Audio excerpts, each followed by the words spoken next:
따뜻한 사랑의 마음을 갖고 우리 인사를 나눕니다. 주님의 이름으로 사랑하고 축복합니다.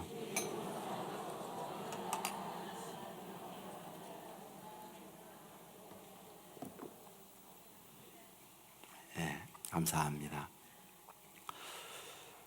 한 어머니께서 남매를 데리고 살게 됩니다. 가난했어요. 살기 어려우니까 아들이 얘기하죠. 나 돈 벌어 부자가 되겠습니다. 그리고는 집을 나섰어요. 남은 어머니, 남은 딸, 생활이 어렵죠. 그들이 한 것은 강가 옆에서 자그마한 여관을 운영하게 됩니다. 손님이 많지 않았죠. 부자가 되어야 사람들에게 대우받고 부자가 되어야 삶을 풍요롭게 할 수 있다는 그들은 부자 되는 방법을 딴 곳에서 찾았죠. 오는 투숙객 가운데에 돈이 많게 보이는 사람 수면제를 먹여서 살해했죠. 그리고는 강에 그 시체를 버렸습니다. 가지고 있던 소지품에서 돈도 보화도 훔치기 시작했죠. 어느 날이었죠. 멋진 젊은이가 투숙하게 된 거죠. 명품백에 부유하게 한눈에 보면 알 수 있는 모습으로 온 거죠. 모녀는 기뻤죠. 역시 전과 같이 수면제를 먹이고 살해하여 강에 버리고 그의 가방을 뒤지기 시작한 거죠. 그들은 순간 둘이 다 얼음이 되어 얼어버렸어요. 왜? 그 안에 신분증을 보니 집 나간 아들이었기 때문에 그렇죠. 아들은 소위 서프라이즈, 엄마 누이 동생에게 깜짝 놀라게 하기 위하여 자기를 변장하고 숨겼던 거죠. 결국 그 어머님은 아들의 시신을 던진 강에 투신합니다. 나중에 누이도 자살을 하죠. 알베로 까뮤라고 하는 오해라고 하는 소설의 줄거리예요. 결국 인간 마음속에 있는 그 탐욕, 그것은 자신, 자녀, 모든 것을 파멸로 끝낸다는 내용이었어요. 저는 오늘 본문을 이런 시각에서 이해를 하고 싶습니다. 삼손이 그의 부모와 함께 길을 갑니다. 어디로? 여자를 맞이하기 위하여. 그 여자란 결혼할 배우자죠. 그 어디를 지나가게 되느냐? 포도원을 지나게 됩니다. 그 포도원은 어떤 곳이냐? 젊은 사자를 죽였던 그곳이었죠. 근데 지나면서 죽였던 그 젊은 사자의 시신에서 벌떼가 모여 있는 걸 보게 됩니다. 그리고 그 안에 꿀이 있는 걸 발견하게 되죠. 그리고 그 꿀을 떠서 자신도 먹고 부모에게도 갖다 주었다. 이것이 오늘 본문의 내용입니다. 하지만 여기서 우리는 이해가 되지 않는 것을 발견할 수 있습니다. 무엇인가? 모든 생명이 끊어졌을 때에 그 다음에 오는 것은 부패입니다. 여러분이 물고기를 잡아 생선을 놓아 주었을 때 부패하기 시작하면 반드시 그 생선에서 구더기가 나옵니다. 육고기를 사다가 냉장고에 넣지 않고 상온에 그대로 두면 썩습니다. 그리고 벌레가 생깁니다. 여러분들 집에 곡식들이 있죠. 그 쌀을 상온에 여름을 놔보십시오. 반드시 벌레가 나요. 그리고 날파리가 나와요. 여러분들 보리와 밀에는 소위 바금이가 생긴다는 거 아세요? 쌀벌레와 다른 벌레가 생기죠. 그렇다면 이 벌레들은 무엇입니까? 처음에 알이 됐다가 구더기가 됐다가 구더기에서 다시 벌레가 나오는 거죠. 날파리들. 모든 썩는 것은 그리 되어 있어요. 그렇다면 사자가 죽었다면 그곳에서 무엇을 얻어야 상식인가요? 구더기죠. 그리고 날파리들이 모여 있는 것을 보아야 정상이죠. 그런데 볼 때와 함께 꿀이 있더라. 이해가 안 되는 일이 벌어진 거죠. 자, 그렇다고 한다면 오늘 이 말씀을 통하여 무엇을 우리에게 보여주려고 하는 걸까요? 사자를 제압했더니 그 사자에서 꿀이 나왔다. 이것을 우리에게 보여주고 있는 말씀이라는 거죠. 구더기가 아니었어요. 꿀을 얻는 겁니다. 에덴에서 인간이 살 때에는 이런 문제가 없었어요. 늘 하나님과 더불어 지내면서 문제가 없는 거죠. 그러나 에덴에서 쫓겨나오면서 인간 삶이라는 것은 사자도 만나고 사자에게 먹혀서 내 인생이 구더기가 되든지 아니면 그 사자를 제압함으로 그 사자에게서 꿀을 얻든지 이러한 문제가 우리 안에 생기게 되었다. 그런 얘기입니다. 자, 그렇다고 한다면 여기에 있는 이 사자 어떤 걸 얘기하는 걸까요? 저는 지난주에 이 사자에 대한 말씀을 드렸어요. 우리로 하여금 두렵게 만드는 것이 사자다.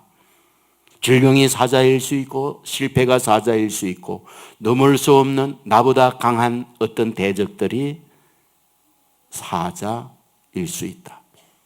이 땅 위에 살면서 얘기치 못한 수많은 외적 요소들이 일어나요.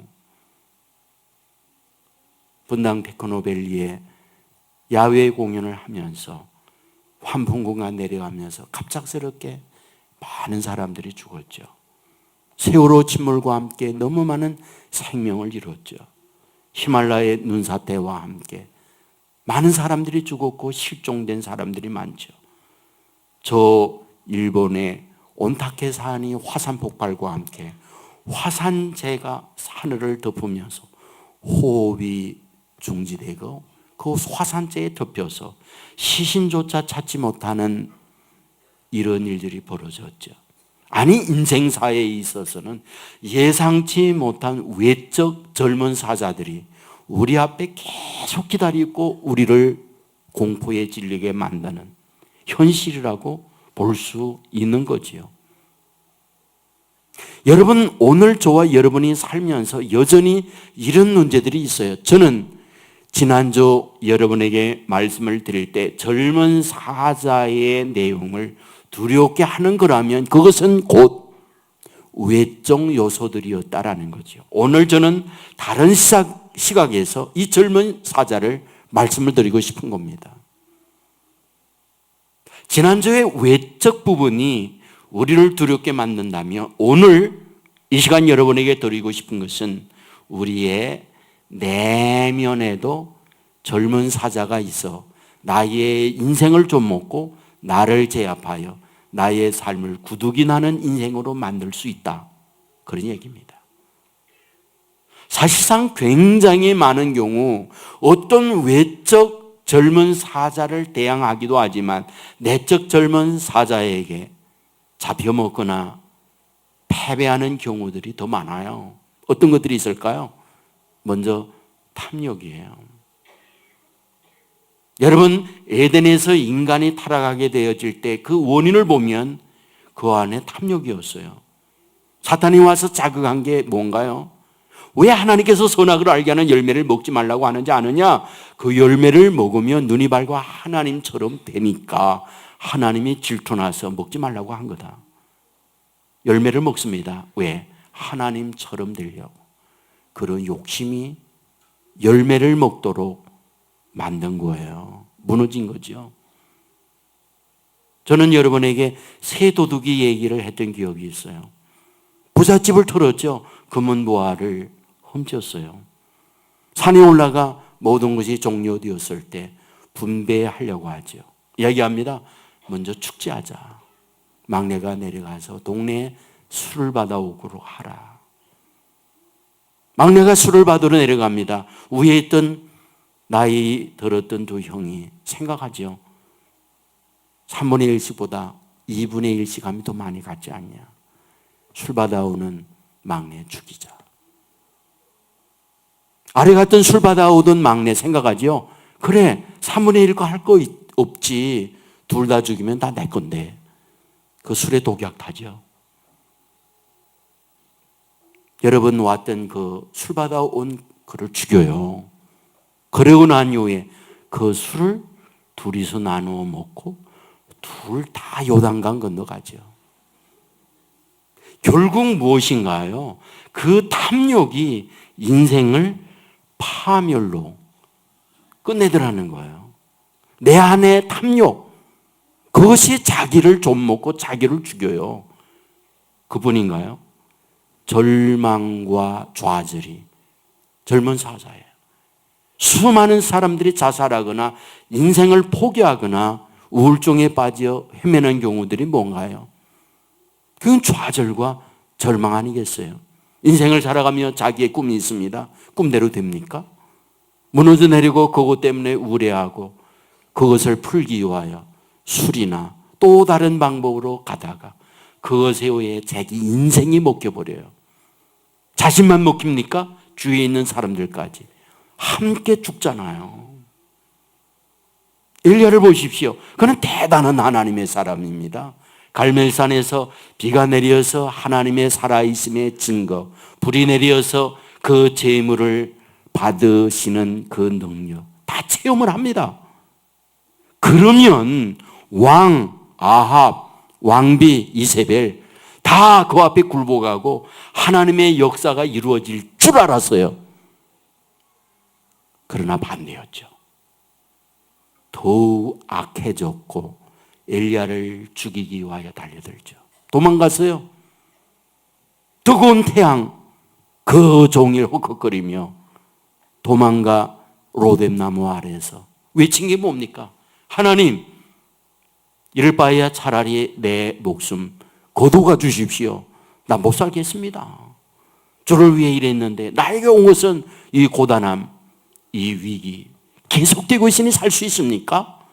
그게 엘리야의 고백입니다. 이것은 어쩌면 인간이 갖는 그 좌절, 절망에 오는 젊은 사자에게 먹히는 우리의 현실이라고 할 수 있죠.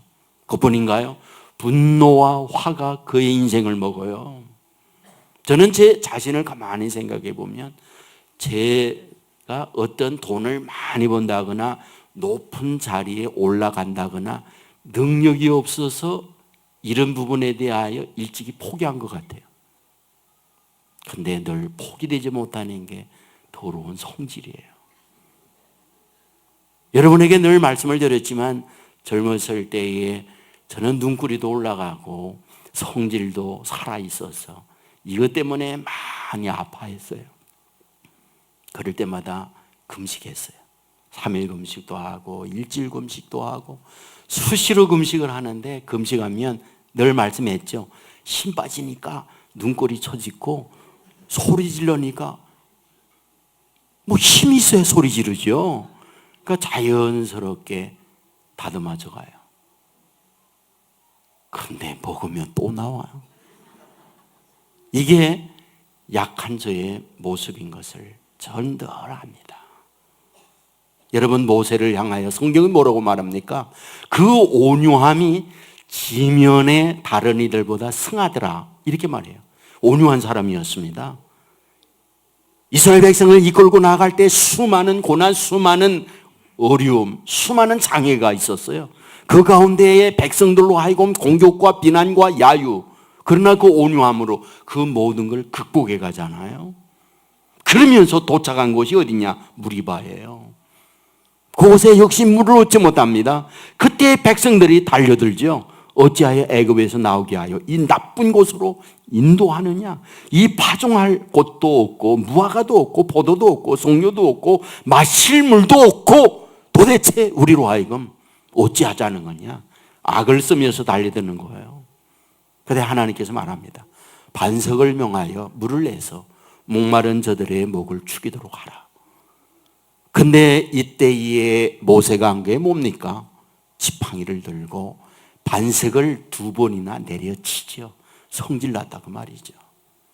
그 화를 참지 못하고 그 성질로 반석을 내려쳐요. 물은 나왔어요. 그런데 성경은 뭐라고 이러한지 아십니까? 민수기 20장 12절에 보면 여호와께서 모세와 아론에게 이르시되 너희가 나를 믿지 아니하고 이스라엘 자손의 목전에서 내 거룩함을 나타내지 아니한 고로 너희는 이 회중을 내가 그들에게 준 땅으로 인도하여 드리지 못하리라. 너 가나안 땅 못 간다. 그 성질 가지고 못 가.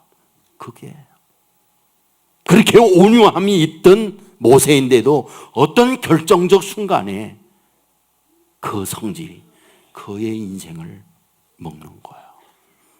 여러분, 그러므로 어떤 외적인 젊은 사자도 중요하지만 우리 인생살이의 내면에 있는 젊은 사자, 제압을 하든지 아니면 내가 그 사자에게 먹혀서 내 인생이 구더기가 나고 날파리가 들끓는 인생이 되든지 이런 상황에, 그렇다면 어떻게 우리가 이런 내면에 있는 젊은 사자를 제압할까요?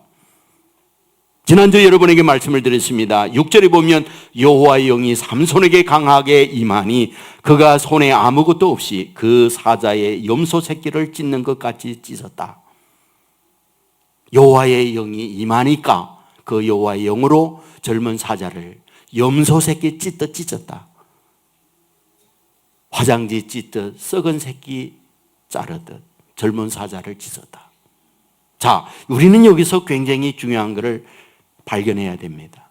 여호와의 사자가 임했을 때 삼손 어떻게 바뀌어졌을까요? 두 얼굴의 사나이처럼 바뀌어졌을까요? 600만 불의 사나이처럼 바뀌어졌을까요?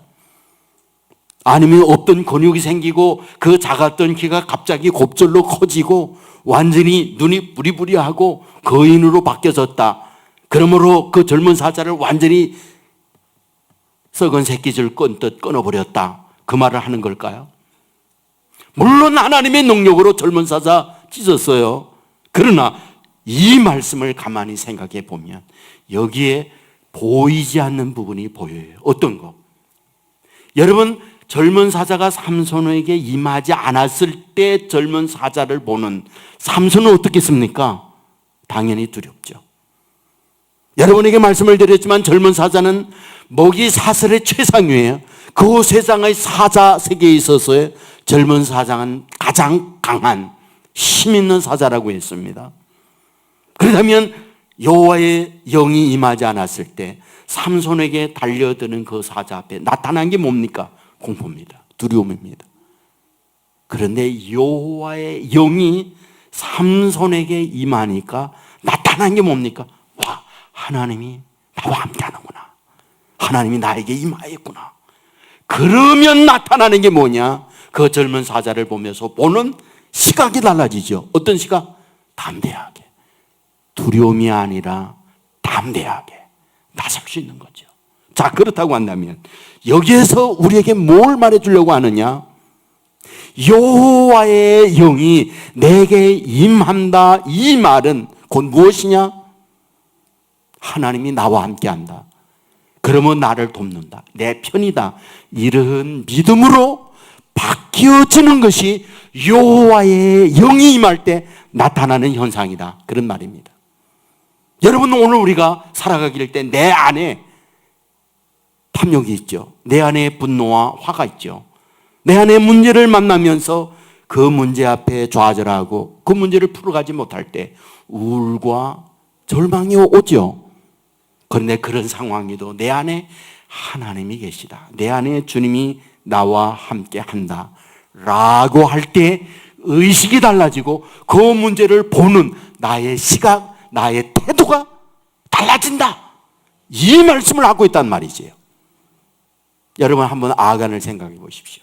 여리고 공격했습니다. 신할산 외투 금덩어리 은덩어리로 보았어요. 그거 훔칩니다. 묻겠습니다. 자, 여리고의 신할산 외투와 금덩어리 은덩어리 이 아간이 본고 말고 다른 건 없었을까요? 유일하게 하나, 유일하게 금덩어리 은덩어리 하나, 그거를 아간이 보고 훔쳤을까요? 저는 그렇지 않다고 봐요.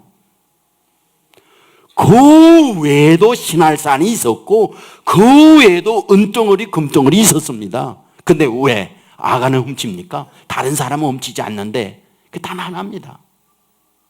아간은 주위에 아무도 없습니다. 보이는 이 없습니다.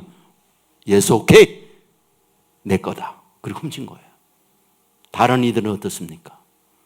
하나님이 보고 있다. 이게 하나의 차이예요. 성경은 이 부분에 대하여 우리에게 분명히 말해주고 있습니다. 내 안에 하나님이 계시다. 여기에 하나님이 없는 것 같지만 하나님이 나와 함께하고 있다. 이것이 유혹의 내 안에 있는 젊은 사자들을 제압할 수 있는 힘이었어요. 물리치는 원동력이었어요. 예수님께서 이 땅 위에 살아오는 동안 예수님의 모든 삶의 순간순간 속에 빼놓지 않고 늘상 말씀하는 게 있다는 거 아세요? 요한복음 5장 19절에 보면 그러므로 예수께서 그들에게 이르시되 내가 진실로 너희에게 이르노니 아들이 아버지께서 하시는 일을 보지 않고는 아무것도 스스로 할 수 없나니 아버지께서 행하시는 그것을 아들도 그와 같이 행하느니라. 나 내 마음대로 하는 게 아니다. 아버지와 나 함께 하고 아버지 하는 일 나도 한다. 요한복음 5장 30절에 보면 내가 아무것도 스스로 할 수 없느니라. 듣는 대로 심판하노니 나는 나의 뜻대로 하려 하지 않고 나를 보내신 이의 뜻대로 하려 함으로 내 심판은 의로우니라. 내가 말하고 어떤 판결을 내릴 때 내 기준이 아니다. 나와 함께하는 하나님의 뜻대로 한다. 요한복음 8장 16절에 보면 만일 내가 판단하여도 내 판단이 참되니 이는 내가 혼자 있는 것이 아니요 나를 보내신 이가 나와 함께 계심이라. 하나님이 나와 함께해서 그 하나님의 힘으로 모든 걸 판결하고 일들을 처리한다. 요한복음 8장 29절에 보면 나를 보내신 이가 나와 함께 하시도다. 나는 항상 그가 기뻐하시는 일을 행함으로 나를 혼자 두지 아니하셨느니라. 언제나 하나님과 동행하고 하나님이 자기의 인생을 지배하고 있다. 여러분 결정적 순간 보십시오. 자신에게도 하고 싶은 생각이 있었다고요. 십자가 앞두고 할 수만 있으면 이 잔을 내게서 지나가게 하옵소서. 하지만 내 온대로 마시고 아버지의 뜻대로 행하시옵소서. 자기 안에 있는 자기의 생각이 자기를 주장한 게 아니라 자기와 함께하는 아버지의 뜻이 자기의 생각을 제압하고 아버지의 뜻이 자기 인생을 끌어가려고 얘기하는 거예요. 그 결과가 뭐예요? 죽었죠. 아버지가 자기를 지배하고 가는데 아버지는 그 아들을 십자가에 죽게 만들어요. 결론이 뭡니까? 그리하여 그 인생 예수 그리스도의 삶이 실패냐는 거예요. 아니었죠. 죽음은 뭘로? 부활로. 뭘 뜻하는 겁니까? 바로 죽음은 그 안에 구두기가 아니라 꿀로 얻어지는 역사를 이루어내고 있더라는 얘기예요. 내 인생에 수없이 나로 하여금 공격하는 젊은 사자가 내 안에 있습니다. 분노가 있지요, 화가 있지요, 절망이 있지요, 탐욕이 있지요. 수많은 것들이 나의 마음에 나를 짓밟고 나를 점령하고 나의 인생을 끌어가려는 게 얼마나 많아요. 그러나 주님이 계셔서 주님이 그걸 제압하고 그것을 누르기만 하면 그게 뭐가 된다? 꿀이 된다. 축복이 된다. 이것을 우리에게 말씀해 주고 있음을 믿으시기를 주의 이름으로 축원합니다. 성령이 우리에게 임한다. 그것은 나와 함께 하시는 하나님에 대한 믿음으로 말미암아 내 의식, 내 생각이 달라진다는 것을 의미합니다. 하나님이 나와 함께하고 나를 돕는다 라고 할 때에 아무도 없을 그때에도 어떠하냐? 내 안에 있는 그 탐욕을 지배하고 이길 수 있다. 어려운 문제를 만날 때 내 안에 초라함, 우울이 생길 수 있으나 나를 돕는 하나님에 대한 믿음을 가지면 초라함이 아니라 담대함으로 그 어려움을 이겨낼 수 있다. 이 사실을 우리에게 말씀해 주는 거죠. 그것을 제압할 때 주어지는 것이 무엇이다? 축복이다. 꿀로 우리에게 찾아온다. 아브라함을 생각해 보십시오. 여러분, 소돔에 있던 자기의 조카 롯이 연합군에 의해서 인질이 되어집니다. 모든 금은보화가 탈취를 당합니다. 이 소식을 들었던 아브라함은 328명의 군대를 이끌고 기습공격해서 그 연합군들을 다 물리치고 인질을 다시 되찾고 금은보화를 되찾아와요. 소돔 왕이 너무 기쁘죠? 아브라함에게 얘기합니다. 우리를 살려준 것만도 기뻐하다. 그러므로 되찾은 금은보화 다 내가 가져라. 그때 아브라함이 한 말이 있습니다. 나는 실 오락이 하나 갖지 않습니다. 왜? 내가 나중에 부자 되었을 때 당신들은 말할 수 있죠. 그때 전쟁으로 말미암아 되찾은 금은보화를 아브라함에게 주었더니 그것 가지고 아브라함이 부자가 된 거야. 이런 말 하겠죠. 나는 그런 말 듣고 싶지 않습니다. 내가 부자가 된다면 하나님으로 인하여 부자 되었다는 것을 당신들에게 보여주고 싶지, 당신들이 준 금은보화로 부자 되고 싶은 생각 티끌만치도 없습니다. 그걸 거절해요. 그 이후 즉시 하나님이 아브라함에게 나타납니다. 그리고 하는 말 있죠. 내가 너의 상급이다. 내가 너의 방패다. 연합군이 전열을 정비하고 너를 공격한다 할지라도 내가 방패가 되어 너를 보호해 줄게. 나로 인하여 부자가 되겠다며. 그래, 내가 너의 상급이다. 여러분, 자기 안에 왜 욕심이 없겠어요? 금은보화를 보는 순간 자기가 수고하여 얻었기에 자기 것이 될 수가 있지요. 그러나 그런 마음에 있는 금은보화에 대한 욕심, 그 안에 있는 하나님으로 인하 제압을 해요. 근데 그 이후에 하나님이 어떠하다? 꿀로 찾아오는 거죠. 내가 상급이야. 내가 방패야. 과연 하나님은 그와 같은 삶을 살도록 복내려 준 거 아니에요? 여러분, 우리가 살아가면서 수많은 내 안에 젊은 사자가 누구에게나 찾아와요. 다양한 모습으로 찾아옵니다. 그런데 여기에서 너무 많은 사람들이 무너져 내리고 있다는 걸 아십니까? 다윗 역시 어느 날 말이죠. 목욕하는 여인을 보고 묵상하고 큐티하다가 넘어지잖아요. 여러분, 그것은 잠깐의 쾌락이었어요. 그러나 그 이후에 자기의 인생은 고단한 삶으로 이어집니다. 아들 암논이 이복 누이 동생 다말을 성폭행하지요. 여기에 화가 난 다말의 친오빠였던 압살롬이 이 암논 이복 형을 살해하지요. 거기다가 이 압살롬이 자기 아버지 다윗을 죽이고 왕권을 잡겠다고 쿠데타 일으키죠. 그러다가 상수리 나무에 머리가 걸리면서 그 아들 역시 살해를 당하지요. 잠깐 동안에 젊은 사자에게 다윗은 먹혔는데 그걸로 인하여 그의 인생은 구둑이 나는 인생이 끊임없었어요. 고통과 아픔이 연속되었어요. 그러나 내 안에 있는 젊은 사자를 제압하고 묶기만 한다면 그것으로 끝나는 게 아니라 하나님은 그에게 놀라운 축복으로 주어진다는 걸 우리에게 말해주고 있잖아요.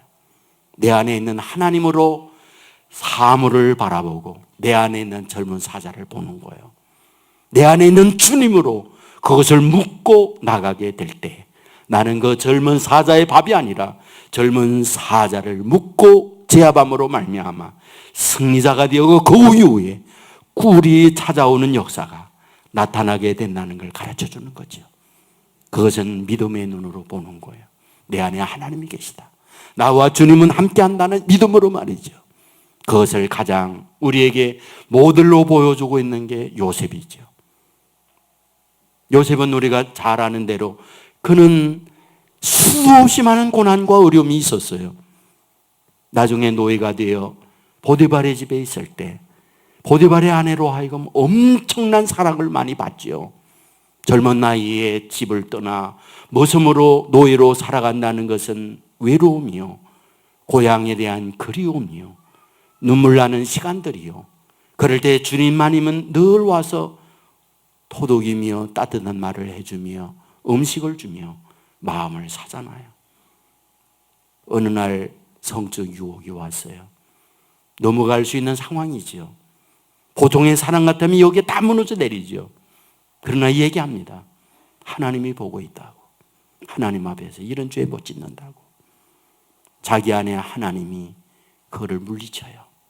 감옥에 갇히죠. 고통의 시간을 보냅니다. 그러나 총리가 되죠. 나중에 형들이 양식을 사기 위해서 왔어요.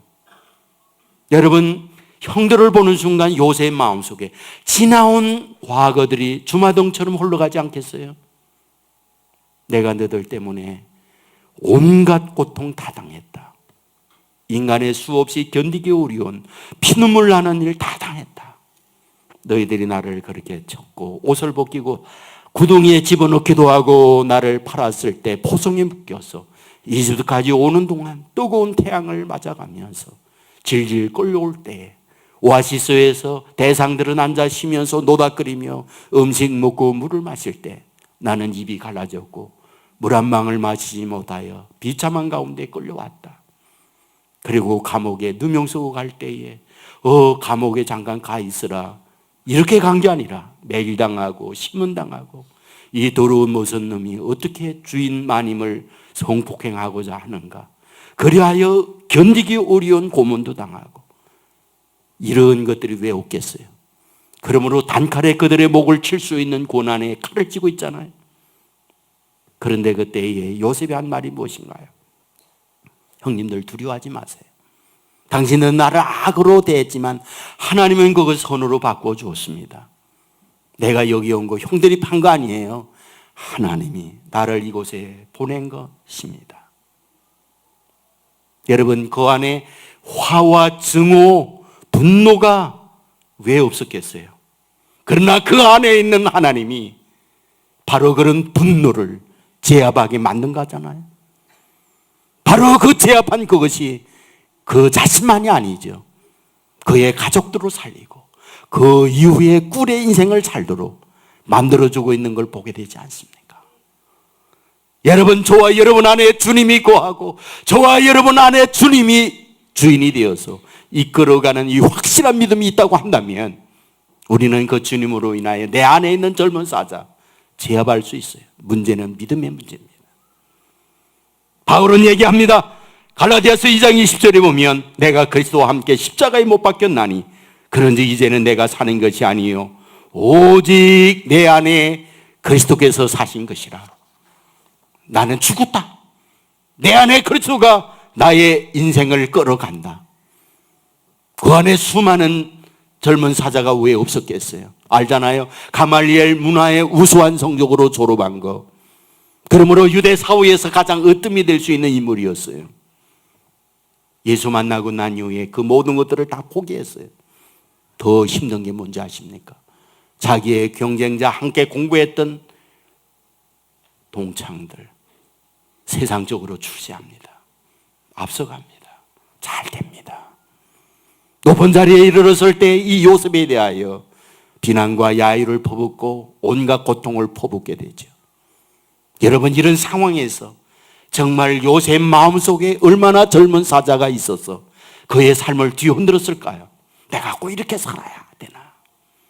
내가 이렇게 밟히고 무시당하면서 살아야 하나? 그러나 그는 그 안에 있는 주님으로 인하여 그런 마음에 일어나는 수많은 요동치는 갈등들 다 묶어내요. 그 제압을 해요. 그리고 승리합니다. 그때 그가 외친 것이 무엇입니까? 현재의 고난은 장차 받을 영광과 좋게 비교할 수 없다는 거예요. 그런 고백을 하죠. 나를 위하여 의의 멸관이 예비되어 있다. 이 땅 위에 그것을 얻지 못함으로 말미암아 밟히고 힘든 것이 있을 수 있지만 내 안에 거하는 주님으로 인하여 그걸 묶어냈더니 그 이후에 나를 위하여 꿀이 있다는 거예요. 축복이 기다리고 있다는 겁니다. 오늘 저와 여러분의 인생을 살면서 수없이 내 안에 있는 젊은 사자의 밥이 되고 많아요. 나만이 죽는 게 아니라 내 주위에 가족까지 죽여요. 그 이후에 구더기가 욱설거리고 내 삶은 비참함으로 추락하고 말아요. 그러나 주의 영, 나와 함께 하시는 영, 내 안에 주님이 있다는 이 믿음을 가지고 있다면 그 믿음이 내 안에 수없이 요동치는 젊은 사자들을 제압하고 묶을 수 있고 그것을 끝낼 수 있습니다. 그런데 그곳에서 어떤 일? 꿀이 기다리고 있다는 거예요. 하나님의 축복이 우리에게 뒤따라온다는 것을 우리에게 말씀해 주고 있는 거죠. 믿음의 문제입니다. 사랑하는 여러분, 믿음은 들음에서 납니다. 말씀을 듣고 말씀을 따라가게 될 때 내 안에 믿음은 축적되어지고 내 안에 살아계신 하나님이 강하게 역사하게 되어질 때 수없이 내면에 일어나는 젊은 사자들을 묶고 제압하고 승리하는 사람들 줄 믿습니다. 부탁합니다. 말씀을 듣고 말씀으로 말미암아 우리 안에 있는 믿음을 크게 키우고 그 안에 거하는 성령의 역사로 말미암아 수없이 많은 젊은 사자들을 제압하며 나아가는 하나님의 사람 되기를 주의 이름으로 축원합니다. 특세에 어떻게 해서라도 한 주간 나와서 말씀을 들으면서 내 안에 믿음을 키워가고 그리하여 수많은 유혹의 젊은 사자들을 제압하고 꿀로 만들어내는 복된 저와 여러분의 삶이 될 수 있기를 주님의 이름으로 축원합니다. 우리 모두 자리에서 일어나겠습니다.